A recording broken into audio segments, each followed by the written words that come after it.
chapter 28 and verse 37. Read. And thou shalt become an astonishment. God said you're going to leave your raw status and you're going to become something to look at and say, wow, look at them niggas. Read. A proverb. A proverb. A nigga love chicken and watermelon. And a byword. An African American. That's what God said you're going to become.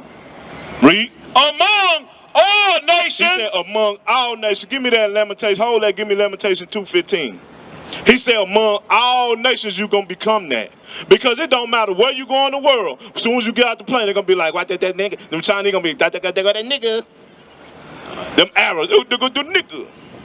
You a nigga everywhere you go. Lamentation what? 2:15. Lamentation.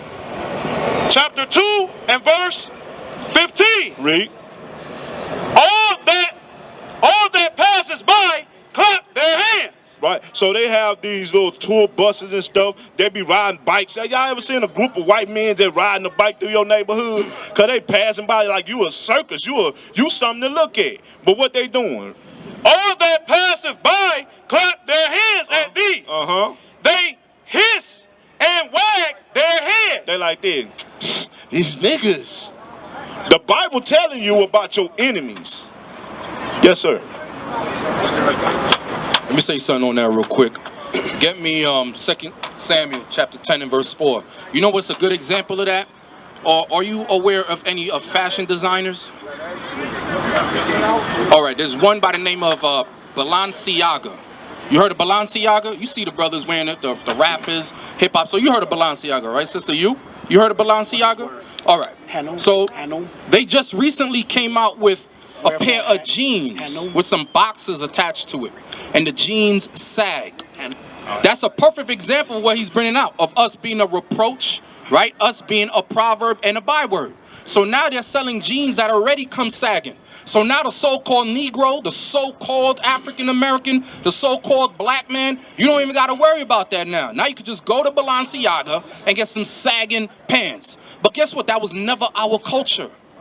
Like the officer was saying before, we came from a nation of what? Kings and priests. Watch this.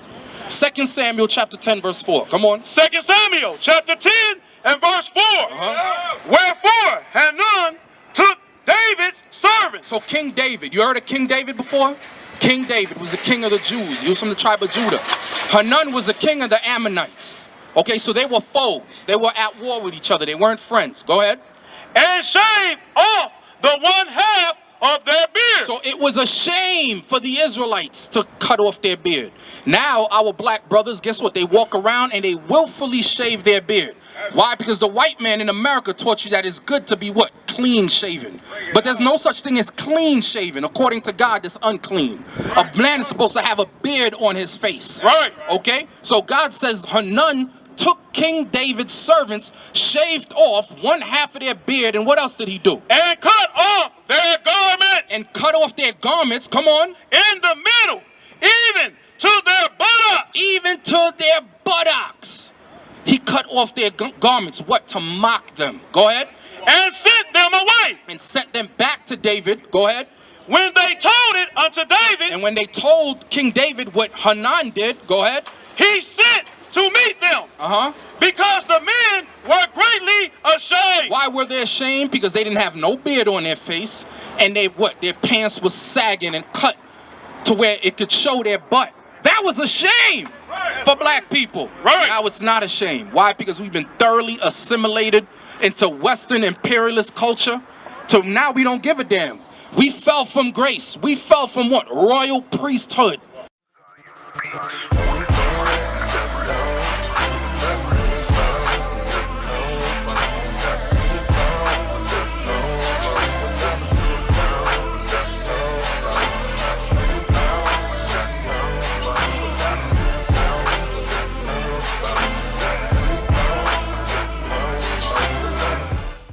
Dignity at all. Go ahead, come on. And the king said, tarry at Jericho. So he told them, look, stay out in Jericho. Because remember, King David dwelt where? In Jerusalem. He told his servants, stay in Jericho outside of Jerusalem until what? Until your beards be grown. Until your beards be grown back. Go ahead. and then return. And then come back to Jerusalem. Now you don't see black people doing that. That's why we're a reproach in the city everywhere. To where you now you got European fashion designers making jeans that already come sagging. And you know what they say about the word sagging, spelled backwards, is niggas. So that's straight mockery on our people. It's time for you to wake up. You're not African American. Okay, that's a byword that the so-called white man put on you. Okay? And you, with that foolishness that you came up here before, but I see you humble down, saying that you don't believe in the book because it's written by man. Everything was written. The name that was given to you was by man. The term African American, where did they get that from? They got that from historical texts because they knew who Scipio Africanus is and who Amerigo Vespucci is. Okay? You just got to be able to get me one scripture real quick. Get me Isaiah 65 and 15. Is that the one that I want? Isaiah 65, 15, and where's the Ezekiel out of the book of the Lord? 34, 16. Go ahead. You want 64? Get me Isaiah 65, 15, then Isaiah 34. Go ahead. Isaiah 65, 15 first. All right. Isaiah chapter 65 and verse 15. And ye shall leave your name for a curse. Come on. Unto my chosen. Come on. For the Lord God shall slay thee. Who slayed us? God, because we continue to break his commandments. We got adultery, adulteresses, idolatry, breaking the Sabbath, eating unclean food, tattoos, right? Drugs, drug selling, drug taking, shaving off the beard. That's all we do as a nation of people. We continue to break God's laws. God said he's going to leave us for a curse. Go ahead. And call his servants. And call his servants, because we are God's servants. Come on. By another name. What's the other name? African American, Haitian American, Jamaican. Where are those words in the Bible? Nowhere to be found in the Bible. God called us Israelites. That's right. Give me Isaiah 34, 16. Go ahead. Isaiah chapter 34, verse 16. Seek ye out of the book of the Lord and read. Like the brother was bringing out the prophecies that was spoken about thousands of years ago. And it came to pass, what? Thousands of years later. No man, there's no book. Show me one book on this earth that could tell you about your past, your present, and future to a T outside of this Bible. None. So this Bible was not written by just regular men. It was written by the finger of God, given to holy men. And they were moved by the inspiration of the Holy Spirit to put what? Pen to paper to write down exactly what God said. Read. Seek ye out of the book of the Lord and read. Come on. No one of these shall fail. No one of these shall fail. Let me show you a perfect example of what God spoke thousands of years before that never failed. Go back to Deuteronomy 28. Officer Judah, I'm going to give you the mic right back. Deuteronomy 28, get me verse 47. Because the foolishness about the white man wrote this book, that got to stop. The white man didn't write this book. Give me Deuteronomy 28, verse 47. Read. Deuteronomy chapter 28 and verse 47. Come on. Because thou servest not the Lord thy God with joyfulness and with gladness of heart. We don't serve God with joyfulness. Today's the Day of Atonement. You brothers didn't know about Day of Atonement. And it's not to blame you. It's because it wasn't taught to you. Because guess what? 13, 14, 15 years ago, I didn't know about Day of Atonement either. But I was raised in what? Christmas, Thanksgiving, right? Mother's Day, Father's Day, birthdays, Easter. Those are the things we celebrated. Why? Because those are the things that we learned from the oppressor. Read, come on. Because thou servest not the Lord thy God with joyfulness and with gladness of heart. Come on. For the abundance of all things. So whatever we want, brother, you listening? Don't get distracted. For whatever we want, God said we had to come and serve him. Go ahead, come on.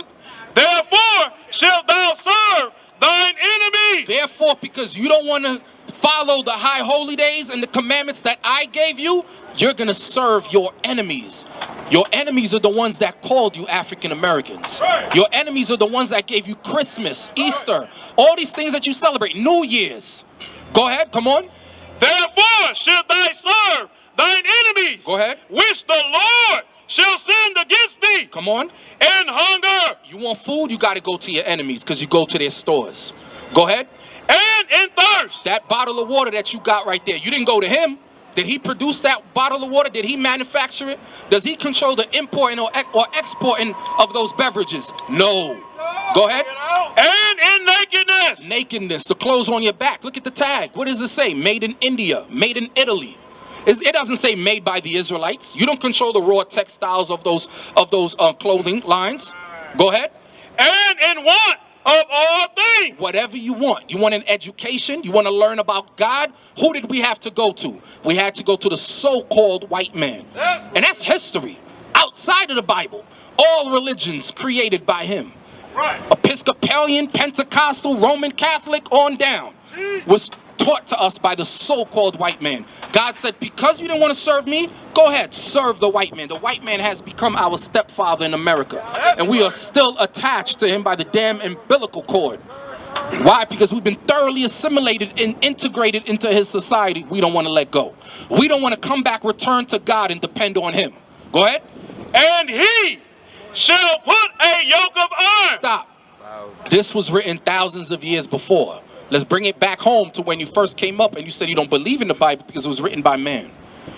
God says you not only are you going to serve your enemies in the one of all things, but that same enemy is going to do what to you? And he shall put a yoke of iron upon thy neck. And he shall put a yoke of iron upon thy neck. Come on. Until dispensation of time, the yoke of iron would remain on our neck until he have destroyed thee. We are looking at a nation of destroyed people. Just look around. Brothers calling themselves African American instead of Israel or Judah. Guess what? That's a destroyed mind. Okay? Brothers calling themselves Haitian American or following religions. That's a destroyed mind. Anything outside of the commandments is a destroyed mind. The white man knew that. That's why he removed the yokes of iron from our neck. He said, you know what? They're destroyed. They ain't going nowhere. They still here, what? Marching. They still here trying to do sit-ins. A couple of years ago, they were laying down in Macy's. You see a whole bunch of black bodies on the floor laying down trying to protest. That's all we do now. We haven't left yet. We haven't woken up to the fact that we are the Jews. We are the Israelites. God says, until we be destroyed. Go ahead. The Lord shall bring. Get me verse 68. Verse 68. Come on. And the Lord shall bring thee into Egypt again with ships. What does the word Egypt mean?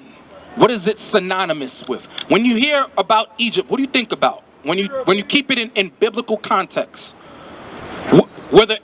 Africa, it is in Africa, correct. But were the Israelites ever in Egypt? Remember Moses? Remember the story of Moses? What were we in Egypt? Slaves. 400 years. Slaves. Now watch this. What's what God compares Egypt to? Go ahead. Exodus chapter 20 and verse 2. Mm-hmm. I am the Lord thy God, which have brought thee out of the land of Egypt. Out of the house of bondage. So God calls Egypt the house of bondage. Go back to Deuteronomy 20 and 68. Do you have money on you? Do you have anything on you? A dollar? Nothing at all. Do you have a dollar on you? Pull out a dollar real quick. Just pull it out. Don't worry, I don't want it. I don't want your money. This ain't the Christian church.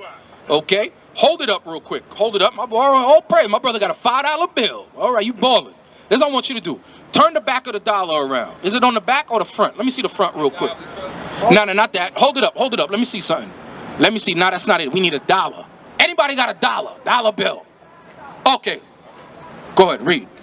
Deuteronomy chapter 28 and verse 68. And the Lord shall bring thee into Egypt again with ships. The first time we walked into Egypt, when Moses rescued us, he took us out of Egypt by foot.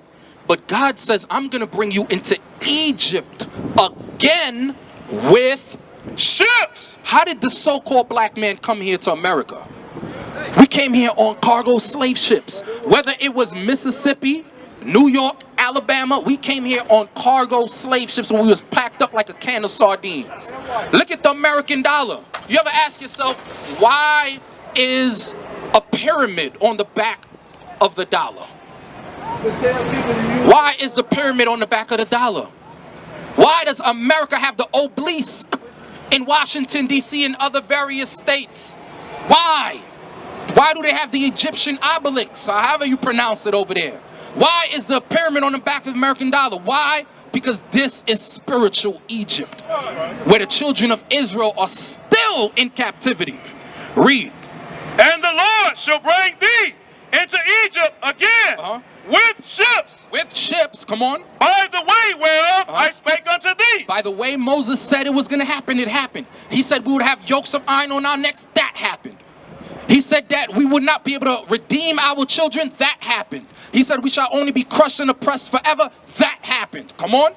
By the way whereof I spake unto thee, thou shalt see it no more again. We're not going to see our homeland as a nation of people ever again until Christ comes back. Right now, you got white people in the land. Fake Jews. That's what they call themselves, Jewish. Khazars. Okay, Amalek, Edomites, Esau in the land, in our land. Go ahead. And there ye shall be sold unto your enemies. God says we shall be sold unto our enemies. Wherever those ships docked, when we got off those ships, whether it was Alabama, Florida, or Texas, we were sold. Nigga, sold to Master Patterson in Fort Worth. Nigga, sold to Mr. Robinson in Waco. That's Bible prophecy. Read. For bondmen. For slave man. And bondwomen. Slave woman. The sisters who sold with us. Go ahead, come on. And no man shall buy you. That word buy is an old English Quaker word which means to redeem. No man shall redeem you. No black man that has stood up has rescued us from the current condition that we're in. Khalid Muhammad tried, we seen what happened. Malcolm X tried, we seen what happened. Martin Luther King tried, we seen what happened. Marcus Garvey tried, we seen what happened. Harriet Tubman tried, we seen what happened. Sojourner Truth tried, we seen what happened. The only person that can save us is the man that he was just giving you the description of. That's the only black man that can save us is Jesus the Christ.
We used to scream black power while heroin was pushed. But at the end of the day, nothing's in vain. IUIC has been given a vision. The tents of Judah has risen. Many has attempted the mission. Minor murmuring, omitting, and missing the mark. Just reading that he had the flame of fire in his eyes gave us the spark. We on Paul's mission. We out on the road, purple and gold, from Mexico, Cuba, Haiti, Ghana, Sierra Leone. 144,000 boots banging, concrete crackling. These are our men repented at heart. The scriptures is proof. IUIC, we deliver the truth.